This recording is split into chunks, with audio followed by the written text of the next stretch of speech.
Where were you when the Twin Towers fell? This is a question which had an echo over the years because when the Twin Towers fell, history changed. Well, I knew where I was. I was being sued before an industrial tribunal when suddenly an orderly came and spoke into the ear of the tribunal and basically promptly stopped the hearing, much to my relief. It was adjourned, and we went out into the street, and already there was stunned silence and wonder in the streets as everybody in broad daylight was basically saying the Twin Towers have gone. And no one knew how, and no one knew why. This was the infamous 9/11. That was the 11th of September in 2001, when the Twin Towers of New York, American soil, were attacked and brought to the ground by suicide aircraft. And there's footage of this that resounded throughout the entire world. And of course, everyone wanted to know, particularly the political establishment and the military establishment in the USA, who was responsible and how to respond against those responsible. Now, this is backgrounded by the fact that no one had expected such an attack. No one had expected an attack would come. It was launched by people who were not on the radar of the United States, and Afghanistan was not. Not only that, but the idea that an attack of this sort could come from such a small country, so called small country, that it could come with the organization of a relatively small group of people without hitherto known military capacity, except that, of course, in Afghanistan, the Soviet attempt to occupy the country had already failed. But taking the fight outside of Afghanistan into North America, into the USA, that was something no one had contemplated. To a certain extent, when Afghanistan was located as the launch point of the attack, there was relief. Now, I have a good friend in American academia, Professor James Dedarian. He was one of the original geeks of international relations, and he would be invited to the Pentagon to test new war games on the generals, on the strategists. And James came up with a war game which had no geographical enemy. It was an inchoate, hidden enemy.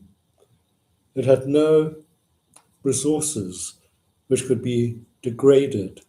It had no territory which could be attacked. And he played this game with the generals and the strategists, and they couldn't play it. And they said, Professor Dedarian, we can't do this. All of our strategy is calibrated against there being a target, a geographical, economic, political target, with assets that we can attack and degrade, with a government that we can wage war against, a territory that we can occupy. We can't do this kind of war without an enemy. Of course, in the years since then, we've had to deal with wars of this sort against insurgencies without a visible face, against insurgents who could spring up from anywhere without having a single obvious location of origin. So when it was realized after 9/11 very quickly that Afghanistan was the epicenter of the organization and the launch of this attack on American soil, the American generals were jubilant. We can attack Afghanistan. We can degrade its assets. We can overcome the government. Only it wasn't the government of Afghanistan that had launched the attack, the Taliban government in charge of Afghanistan was hosting Al Qaeda, the fortress, the foundation fortress led by Osama bin Laden. And Osama was there, the wealthy offspring of a very, very rich Saudi family. He had gone there to fight the Soviets when they had occupied the country. The Soviets occupied the country for a good 10 years before they were finally defeated.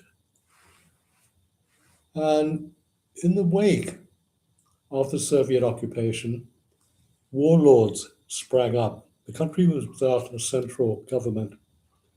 The warlords had been helped by the United States to resist the Soviets, but no one had instructed or encouraged these warlords to form a Kuwait government, to have some kind of constitutional sense of right conduct towards the inhabitants of Afghanistan.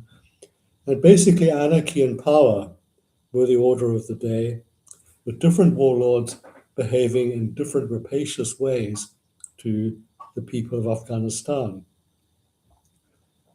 In the Kandahar region, the warlord was basically particularly partial to being predatory upon young women, girls. And one day he kidnapped two young girls and took them to his barracks, his headquarters. And the parents of the two girls came in great panic and distress to the village priest, Mullah Omar. Mullah Omar, please help us. Mullah Omar said, how do you expect me to help you? This is the warlord with a fortified barracks and tanks. And the parents said, if you can't help us, no one else can. So Mullah Omar said, I'll do what I can. And he gathered around him a force of talibs, that is, theology students, recruited from the madrasas, that is, the private, largely religious schools of the region. He didn't have enough rifles for all of them, a very small number of rifles, and they decided to attack in any case. So they attacked that night against the warlord's fortified barracks and overcame the resistance. They captured the warlord, they hung him from the barrel of one of his own tanks, and returned the two girls to their parents. And at a stroke, the legend of the Taliban, the Talibs, the theology students, the legend of the Taliban was born. Overnight, thousands flocked to the banner of Mullah Omar. Help us to cleanse the country. Help us to bring order to the country. And the Taliban became a sizable force that became fiercely organized in a very, very short space of time. Osama bin Laden helped them. He had money, he had resources, and he himself had been a considerable fighter in the war against the Soviets. There's footage of him as a young warrior having total control of his AK-47. The AK-47 is a spray weapon. That's why it's so popular with guerrilla fighters. You don't have to have much training to use this thing. You don't have to be exact. You just point it in the right direction and just spray like wildfire.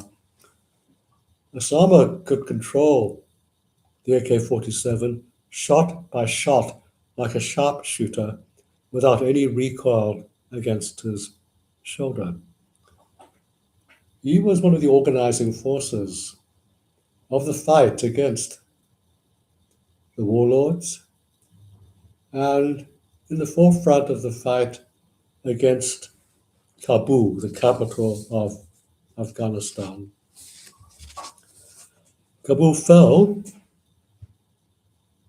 against an assault by the Taliban, by that stage using modern transport, Toyota Hilux, fleets of them, mounted with machine guns, tanks they had captured from the various warlords, and they took Kabul and established a government. Osama stayed, locating himself in the Kandahar region, building schools and hospitals. He had a very philanthropic outlook on his contribution to Afghanistan, but all the while plotting war against the West. So it was Al Qaeda that organized the formidable, unforeseen, and atrocious attack on the Twin Towers. The Taliban were not to blame, except by virtue of hosting Osama. But when the United States and the NATO forces came and attacked Afghanistan, of course, it was the Taliban government they sought to overcome. Osama slipped away. He eventually found hidden refuge in Pakistan, where some years later he was discovered and killed. But even then, his escape is full of legendary elements. Even when he was on the run, he carried with him his library of 3,000 books. Even when he was hiding out in caves, he arranged his books on bookshelves in those caves, which of course begs the question, how many books does it take to be a fundamentalist, to be a terrorist? These questions were never asked in Washington. The whole thing of trying to understand the enemy was an exercise that was forgotten. The triumph of overcoming the Taliban was quite enough. And of course, a price was put on Osama's head, and years later, that price came to fruition. What does this mean? Well, the Taliban didn't disappear. They were offered a refuge in Qatar, not all of them, but an organizational base, an embassy, a location in which they could try at least to regroup their diplomatic support. And Qatar was very, very noted for its determination to be a diplomatic crossroads, to be, as it were, the latter-day Vienna of diplomacy, to be the location of where all new initiatives were located. And you can see that in the way that they conduct themselves, not only with regard to outlaw groups like the Taliban. Look how they organize the annual Doha Forum, the Davos of diplomacy. Anyone who's anyone in the diplomatic world wants to attend and speak at the Doha Forum. To be invited to speak there is a tribute to your diplomatic reputation. So this forum is held annually. It's held in the Doha Hilton, which is a pyramid-shaped building designed so that there are hidden corridors and hidden meeting rooms. The shape of the building lends itself to these hidden interiors. And so you can have a United States delegation and you can have an Iranian delegation, both in public swearing they never met, and no one ever saw them meeting. But they were able to meet in private by virtue of these corridors and secret rooms. So the forum serves many, many purposes. You can make public pronouncements and you can have private meetings. And in Doha itself, what you have is a refuge for the outcasts of the world. Now, the Iranians have always had an embassy in Doha, and they were encouraged to maintain their presence in Doha by the Qataris. And this was in the face of opposition from Saudi Arabia. Now, this is where the whole thing starts getting seriously religious, or at least inflected by religious, not beliefs so much as religious forces on government. There's long been thought to be a shadow state in Saudi Arabia. Henry Kissinger, in one of his last books, wrote about this. Look, the government of Saudi Arabia, the formal government, sides with the West. But there's a shadow state of religious influence, Sunni religious influence, which funds terrorist groups around the world. This was Kissinger's allegation. Everyone realized he was probably right. No one wanted to take up the challenge of what to do about it. In other words, the formal alliance with Saudi Arabia was too valuable. But this meant that the shadow state had a religious antagonism, a Sunni antagonism against Shia Islam, which was headquartered in Iran. So because the Qataris were hosting, very close to Saudi Arabia, an Iranian embassy, an outpost of Iran, the shadow state persuaded the formal state, which in turn persuaded many of the other countries in the region, United Arab Emirates, Kuwait, etc., to launch an economic blockade of Qatar. And this was a blockade which lasted a number of years from 2017 to 2021.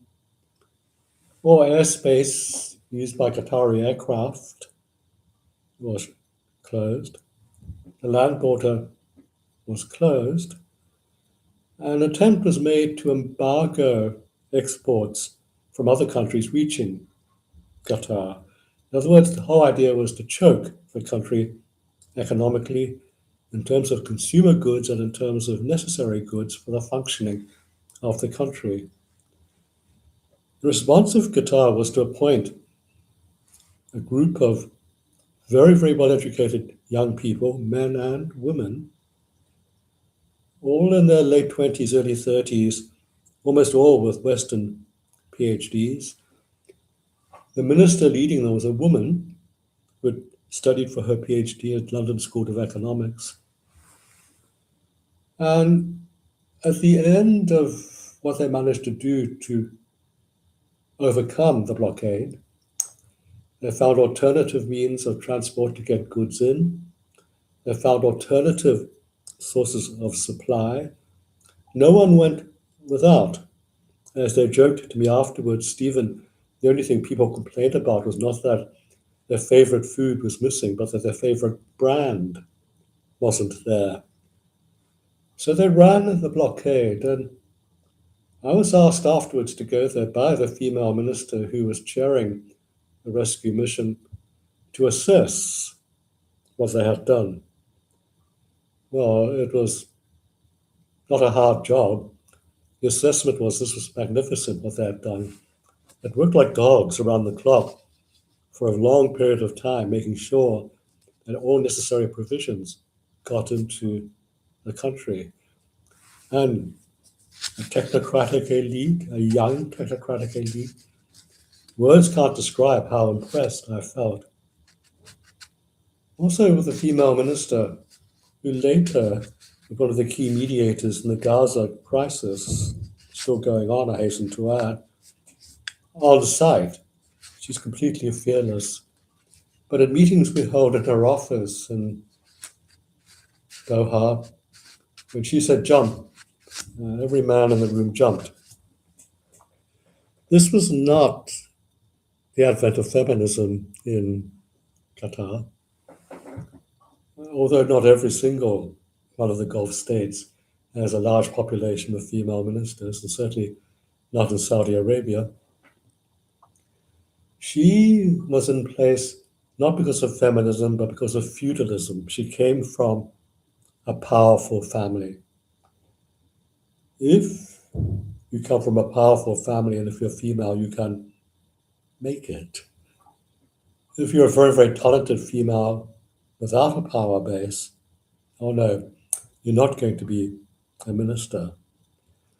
So although I was very, very impressed, there are limits to what one should surmise from working towards an exceptionally well put together female leader of the group that ran and overcame the blockade. Now, they hosted the Taliban after its defeat. This was very, very useful because when the Taliban came again and were defeated again, despite American military assistance, it was Qatar that was the transshipment point for thousands upon thousands of refugees, countries willing to accept them, people from Afghanistan. And we all remember the photographs of plane loads of refugees trying to flee the meltdown was certain to result, they thought, from the renewed Taliban government, which came to power and defeated the government that was sponsored and supported by the United States of America. Now, as I say, the Iranians had an embassy there. They kept their embassy there. And Qatar remained a crossroads of communication with Iran, meaning you did not have to have direct relationships with Tehran itself. And it was at one of the Doha forums that I encountered the then Foreign Minister, Dr. Zarif, from Iran, an American PhD, spoke brilliantly, cultured, erudite. He knew the West far better than the West knew where he came from. Listening to him, one realized that here was a formidable person who could be extremely effective in negotiation. And so it was that the Americans decided they had better find a way of entering some form of negotiation with the Iranians.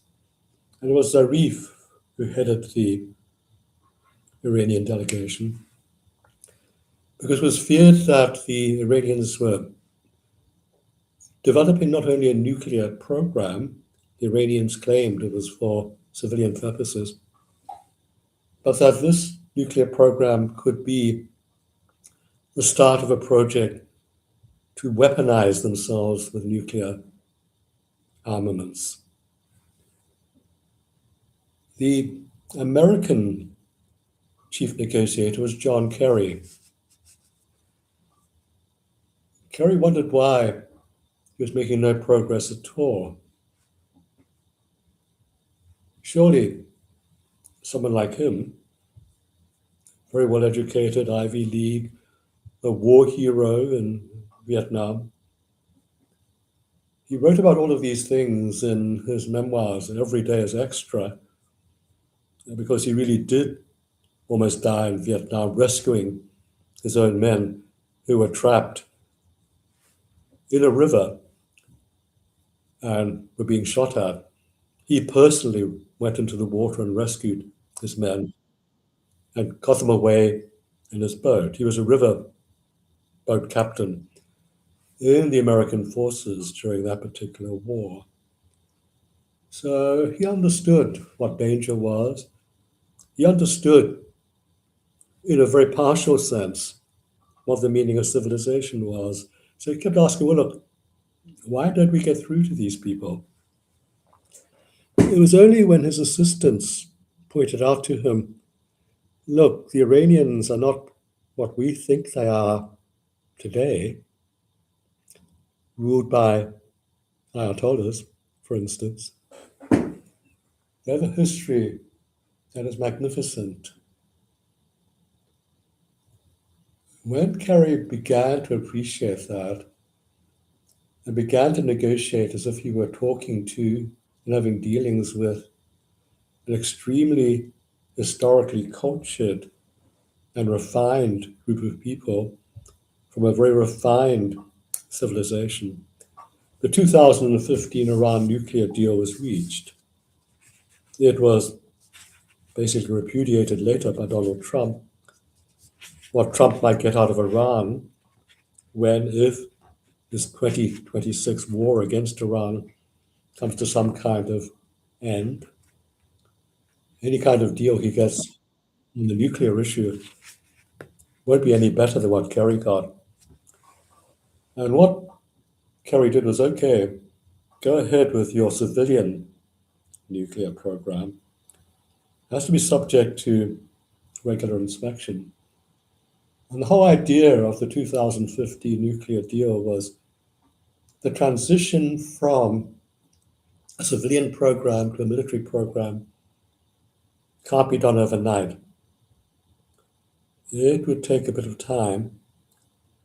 And the deal was that this time would be a transparent time. The US would be able to tell when the transition was beginning, and then steps could be taken. So that kind of deal, buying time, was what the 2015 agreement was all about. And it was brought about by the sudden realization that you have to be diplomatic and recognizing the history of the other. Now, in this case, the history of the other is in a way well known, it's just ignored. We have a starting base, don't we, of the Battle of Thermopylae, where 2 million, it was said, the Persians confronted 300 brave Spartans at the gates of Thermopylae. And the brave 300, I hasten to add, they were augmented by 300 allies from Thebes. The 600 brave Greeks defied, resisted, and prevented the progress of the so-called 2 million. Now, this is a huge Greek exaggeration. I've been to Thermopylae. There's no way 2 million could fit into Thermopylae, let alone 2,600,000. And there's almost no Greek record of this confrontation. Sorry, no Persian record of this confrontation. To the Persians, the Greeks were just a pirate state, a danger to shipping. Should be taught a lesson from time to time, but would be far, far too much trouble to try to overcome and govern them. So any kind of action taken against the Greeks, including Sparta, was a peace action rather than a full-fledged invasion and a threat to such Greek democracy, celebrated though it is. No great effort to reduce the Greek state to nothing. Teach them a lesson and let them be. But what you have in terms of our knowledge of Iran, or Persia as it then was very, very limited and very, very selective. We tend to forget that you have the appearance of Persia in our own scriptures. We know, for instance, that the children of Israel, around about 600 BC, were carted off to captivity in Babylon.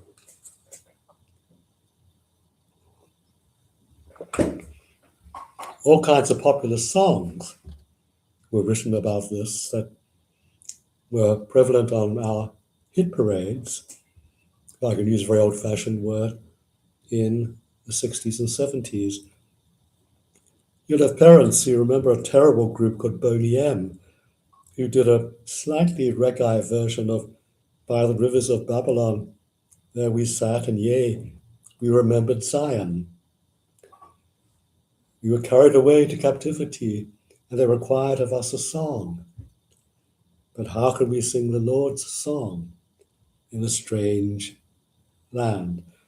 I'd be thankful I didn't try to sing that. It was a terrible song, but it reflected the whole idea of captivity and not being able to worship as they pleased. The stories in the Bible about the persecution of the Israelis in captivity basically are featured in legend to this day, biblical legend to this day. Shadrach, Meshach, and Abednego, because they refused to bow down to the gods of Babylon, were thrown alive into the fiery furnace. They're meant to be just burnt alive. But an angel came and stood with them, and they were not harmed at all. Daniel, for his inability to obey religious edicts, was thrown into the lion's den. But when they looked, he was stroking the lions. The lions would not eat him. So it was that Daniel featured again when King Belshazzar threw a huge feast in Babylon. And at the height of the feast, a ghostly golden hand appeared from nowhere and wrote upon the wall the words Mene, Mene, Tekel, Upharsin. And no one knew what those words meant. Then someone remembered there's a wise man called Daniel, one of the Israelite prisoners we have here. He might be able to interpret what these words mean. So they brought in Daniel. He basically said, these words mean doom. Now, I remember in my first year at University of Auckland, in my classics course, I gained an A grade for my rendition of this event by citing Lord Byron's early poem, taken from his collection Hebrew Melodies. And what Byron did was try to describe Daniel's interpretation of Mene, Mene, Tekel, Upharsin to King Belshazzar. Belshazzar's grave is made. His kingdom passed away. He in the balance weighed as light and worthless clay.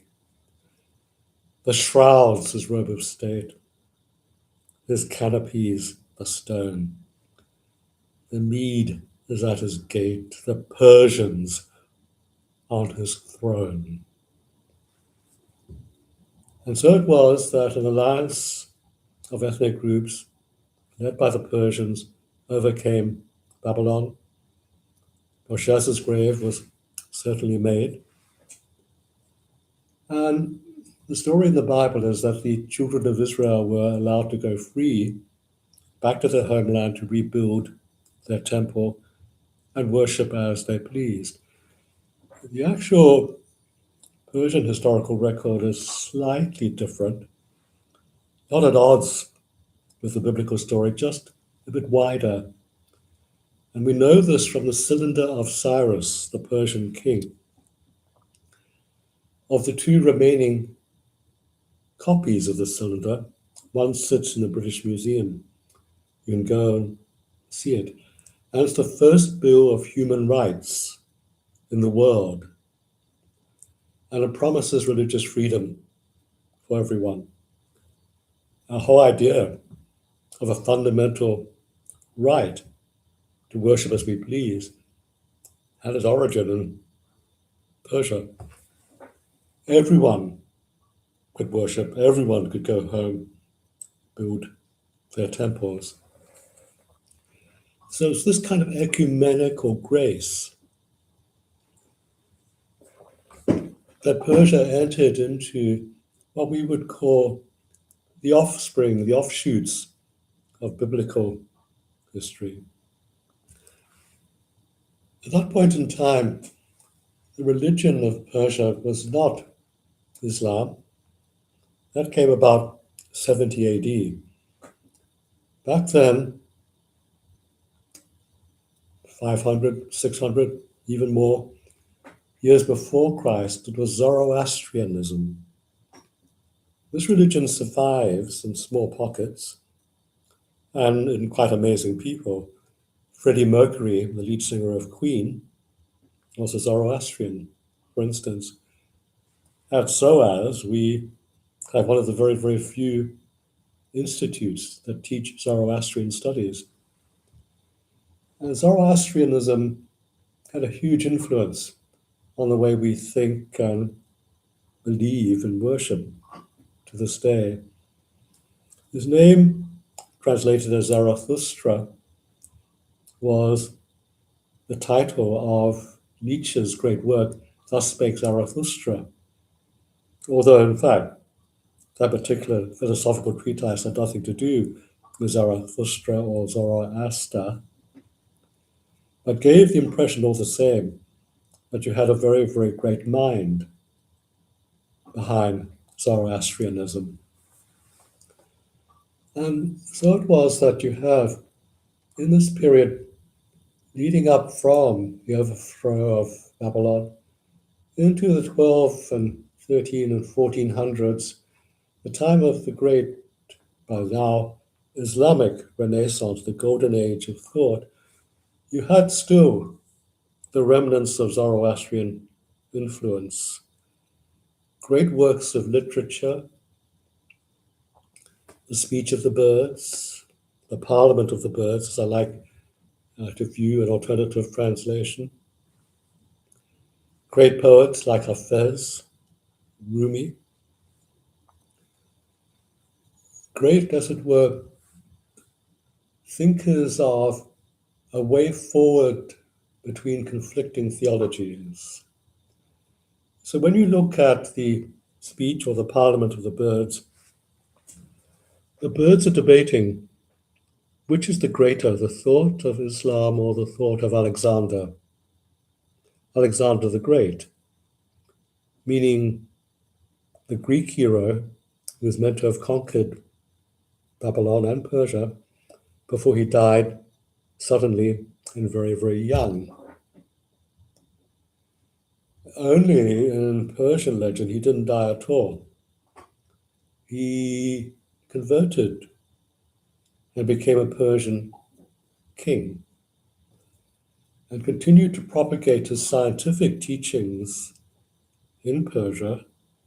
Don't forget, he had been the disciple of Aristotle and basically integrated Alexandrian or Greek thought with Persian thought, creating a hybrid way of looking at the world. So the Parliament of the Birds is, which is greater? Or can they be mingled into one? So one of these speculative histories said, yes, there was an influence of crossbreeding, hybridity between the two.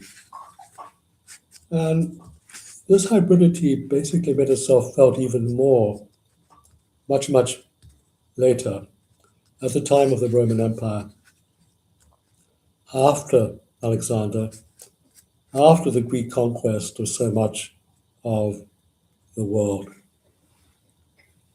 In the great book, the Shahnameh, the Book of Kings, the legendary retelling of the history of Persia, king after king, Shah after Shah, what you had was the confrontation of the Persian Empire against the Roman Empire led by Vespasian. During a ceasefire, Vespasian, now a Christian because Christianity had been officialized in Rome, was taken up into the mountains to meet a Zoroastrian sage. The sage unveils the world to Vespasian, all the religions of the world, and gives Vespasian an ecumenical sermon, describes in great detail what Hinduism was like, what Buddhism was like, and then lectures Vespasian on his own Christianity. Look, did not your Messiah teach you to turn the other cheek? But rather, you have ransacked the world and built your treasure houses till they reach heaven. And everywhere you go, you leave a trail of blood. Did your Messiah teach you to do this? We don't have Vespasian's reply, but we have a certain view of ecumenicalism in which Christianity did not come out very well. And yet, at a later point, right up to our present day, the Zoroastrian imprint on our way of religious thinking, Christian thinking, was profound. Constantine officialized Christianity as the Roman religion. And basically, he had a problem. He had to make Christianity palatable to Rome. Not everyone was easily persuaded. And he needed the soldiers on side, he needed the military on side. Many of the military had served on the Persian front, and they had come into contact with the beliefs of their enemy. Mithras, the cult of Mithras, was a direct descendant of Zoroastrianism. So Constantine basically came to the conclusion I better incorporate some Mithrasian thought or Zoroastrian thought into my representation of what Christianity is meant to be. So in the officialization of Christianity, much was selected that would suit the Roman purpose. We have Gospels, Matthew, Mark, Luke, and John. They were officialized. They're not the only Gospels. What we call the Gnostic Gospels number much more than just four. There's even a Gospel of Judas, a Gospel of Mary Magdalene, and alternative tellings of the story of Christ. But Matthew, Mark, Luke, and John are reasonably congruent, despite certain differences among those particular Gospels. But what they have in common are things like the virgin birth, the flight of Joseph, Mary, and the young Jesus to Egypt, refugees to Egypt. All these things were prefigured in Zoroastrian legend. So the feeling among many, so what we have as Christianity today owes much to teachings from Persia. Now, we can't demonstrably prove these things. It does throw a different light on how religion should be viewed, on how spiritual belief should be viewed, and how the influence of Persia upon the world should be viewed. Now, despite all of this, what you had was debt to Persia when the Greek thought, Platonic thought, Aristotelian thought was almost lost in the European Dark Ages. It was not lost completely because it was curated in the Middle East, in Persia. You get a sense of this in the book, the novel by Umberto Eco, The Name of the Rose, later turned into a rather bad film starring Sean Connery.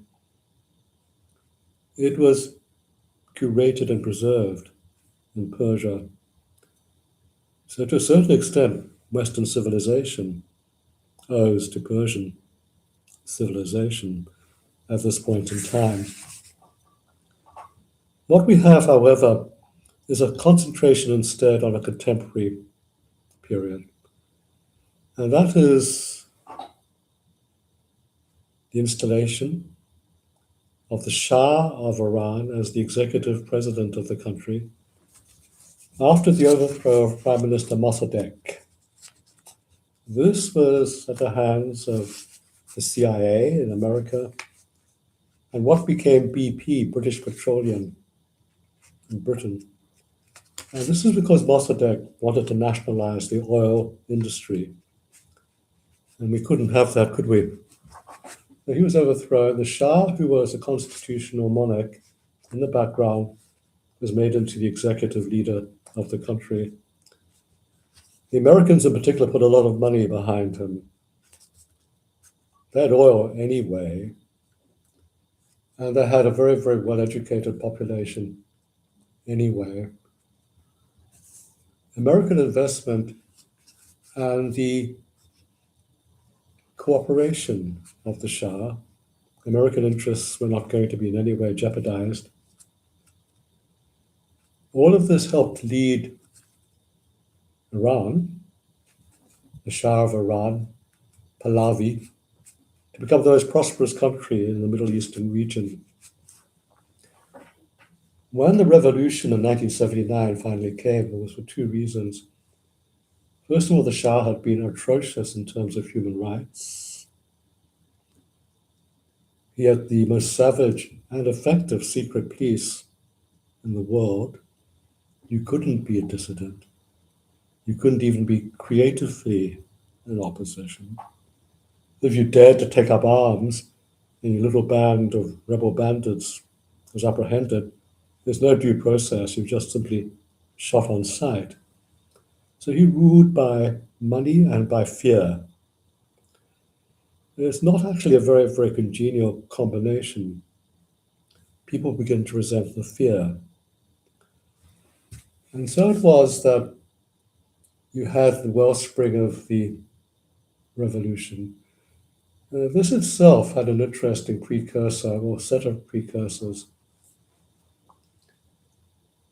The man who was Khomeini, Ayatollah Khomeini, had been exiled by the Shah to Iraq. There was no opposition party. Any opposition that could possibly come would come from the church. But the church was very, very badly organized. It was derelict in terms of its sense of modernity, that is, in terms of modern organization. Even so, Khomeini had to be exiled. It was, in fact, Saddam Hussein, who was the vice president of Iraq, who came to tell Khomeini that the Americans have decided you can't even be hosted here. I apologize, I've got to send you away, but don't worry. The French have agreed to take you. And so it was before the revolution, in a few short years before the revolution. I think he only lasted in Paris a couple of years before the revolution began. But while he was there, he met powerful intellectual influences. Palestinian exiles educated him in dependency theory. We teach that at SOAS, dependencia, how a cascade of elites going upwards to world accumulation has to have at the base of the pyramid all kinds of petty and local accumulations. They all pay their due. The next level up pays its due, etc. He was taught that by Palestinians. He was taught about the influence of an Iranian intellectual, Ali Shariati, who had studied in Paris and became part of the circle of Jean-Paul Sartre and Simone de Beauvoir. So he was exposed, at least to the rudiments of existential philosophy. When he came back in 79, the revolution was not an instant religious triumph. There were two major factions, a religious faction led by Khomeini and a secular faction. We had a professor here at SOAS, she died unfortunately, Annabelle Shrebani, and also her husband, who worked for me when I was the dean at another university, Ali Mohammadi, who was there at the time of the revolution.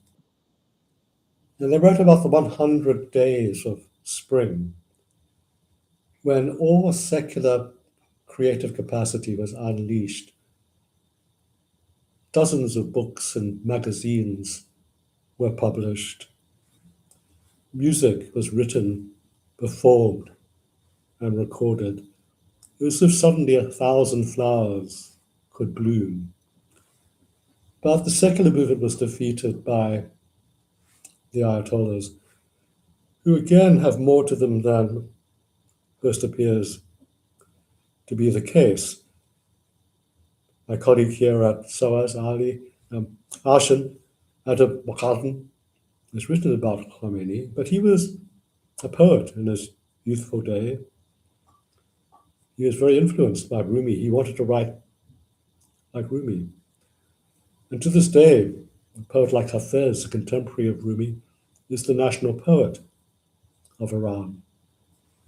And a national poet who talks about love and about the universe and the confluence of love flooding into the universe and the universe flooding into love. This is not quite fundamentalism, for instance. But what you had was a great difficulty when the clerics, when the Ayatollahs won power. And that is in the chaos of their taking power. They seized the American diplomats who were in Tehran. The Iranian hostage crisis from 79 to 81, when the embassy staff, the diplomatic staff, were held hostage. President Carter of the United States launched a rescue mission which failed. American helicopters crashed in the desert. It was a huge humiliation to the Americans, but they never forgave the Iranians. The Iranians took the precaution of shredding all written evidence of their occupation of the embassy.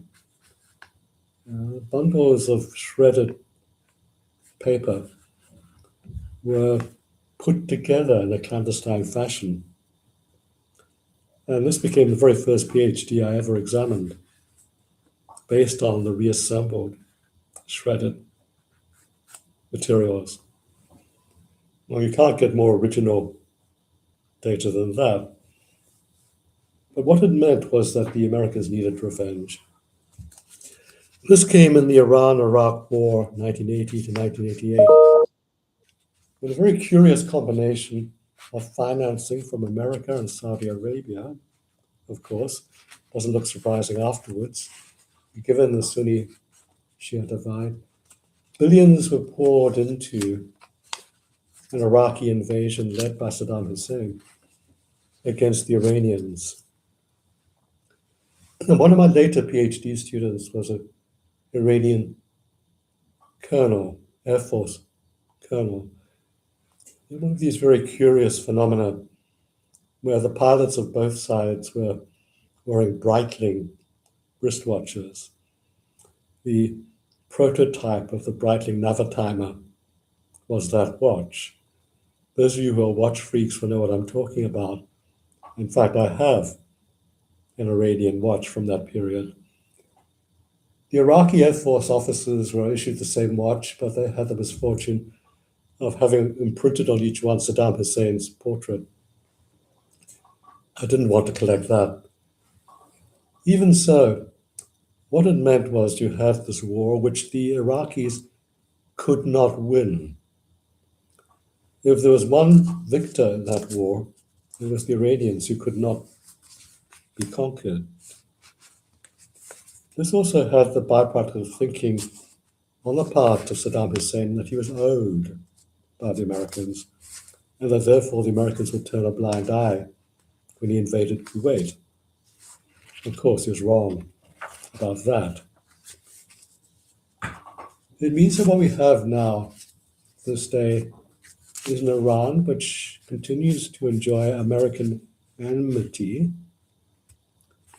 one which is still not understood, one being accused yet again of a nuclear program which could lead to nuclear weapons, and without the safeguard of the 2015 nuclear deal brokered by John Kerry on the one side and Dr. Zarif on the other side. You have still Qatar is trying to be some kind of diplomatic interlocutor in the world. All of this is being bypassed in terms of the war that is being waged in 2026 against Iran by the United States of America, with Israel almost joyfully joining in. The whole configuration of the Middle East will change as a result of this war. The current misunderstood regime in Iran will continue, strengthened, still misunderstood, of course, and a nuclear deal will be agreed, which will be no better, might not even be as good as the 2015 nuclear deal. You still have, as it were, the possibility of diplomacy in the Middle East, although it's not going to be enthusiastically taken up at this stage of hostilities. Qatar will continue to play a role there. The whole region is going to be one with volatility, going to be one of unexpected twists and turns.